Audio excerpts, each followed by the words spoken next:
त्यांना शिफ्ट केलेलं आहे, नेमका सध्या प्रकृती कशी आहे आणि डॉक्टरांचं काय मत आहे? ते आनंदीगे साहेबांच्या भगिनी अरुणा गडकरी यांना पॅरालिटिक अटॅक आला आहे आणि त्यांना मी पाहायला आलो आणि नंतर डॉक्टरांशी चर्चा केल्यानंतर ज्युपिटरमध्ये शिफ्ट करण्याचा निर्णय घेतला आहे आणि त्याप्रमाणे त्यांची प्रकृती स्टेबल आहे आणि जे पुढचे जे काही उपचार आहेत ते ज्युपिटरमध्ये करण्याचा निर्णय घेतला आहे। त्यामुळे मला वाटतं आता त्यांच्या प्रकृतीमध्ये चांगला हे होईल, इम्प्रूव्हमेंट होईल आणि जे ट्रीटमेंट करायची आहे ती ज्युपिटरमध्ये केली जाईल।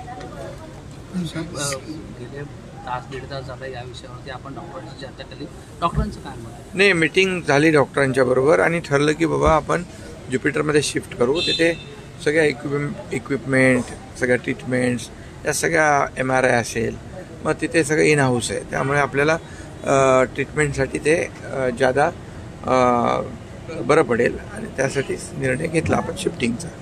सर, पुण्याचं प्रकरण अतिशय तापलेलं आहे, विरोधक टीका करताय, राहुल गांधींनी देखील यावर टीका केली आहे। ते म्हणताय की श्रीमंत आणि गरिबांमध्ये दरी तयार होतीये, गरिबांना वेगळा न्याय आणि श्रीमंतांना वेगळा न्याय। बिलकुल असं होणार नाही। मी स्वतः पोलीस आयुक्तांशी बोललो आहे, यामध्ये कुठल्याही प्रकारची लापरवाही किंबहुना काही कुणाला पाठीशी घालण्याची आवश्यकता नाही, घातलं जाणार नाही आणि जे काही नियमानुसार कायदेशीर कठोर कारवाई जी आहे यामध्ये होताना आपल्याला दिसेल आणि ती दिसते।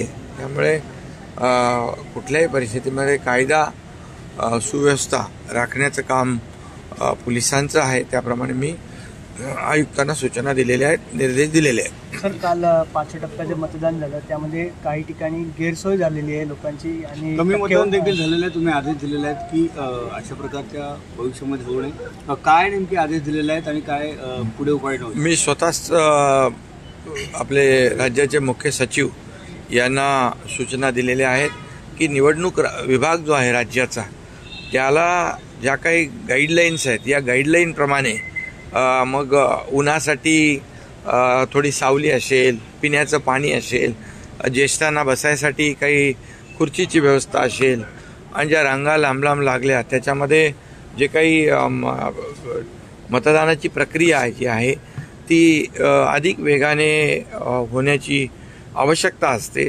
त्यासाठी काल मी स्वतः कलेक्टर आणि निवडणूक विभागाशी सातत्याने चर्चा करत होतो आणि मी मुख्य सचिवांना सांगितलेलं आहे ही उच्चस्तरीय चौकशी करा आणि जे काही नागरिकांना झालेला जो काही उन्हाचा त्रास आहे, काही लोकांना उन्हाच्या त्रासामुळे हॉस्पिटलाइज व्हावं लागलं, या सगळ्याचीच जी काही गैरसोय लोकांची झाली या बाबतीमध्ये उच्चस्तरीय चौकशीचे आदेश दिलेले आहेत। यामध्ये जे कोणी दोषी असतील त्यांची कारवाई केली जाईल।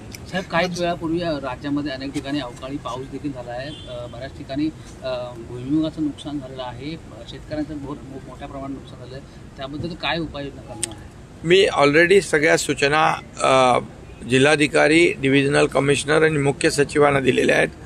निवडणुका तर असतातच, निवडणुका येतात जातात, परंतु शेतकऱ्याला कोणीही आम्ही वाऱ्यावर सोडणार नाही।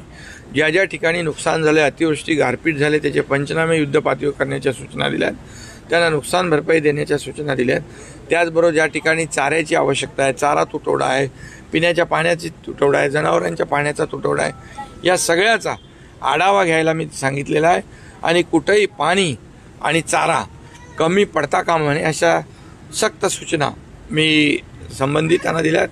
मुख्य सचिवांशी मी या बाबतीमध्ये बोललो आहे आणि खाली डिव्हिजनल कमिशनर, कलेक्टर यांना देखील तशा सूचना गेलेल्या आहेत। सर, काही ठिकाणी पाणी टंचाई पण खूप झालेली आहे।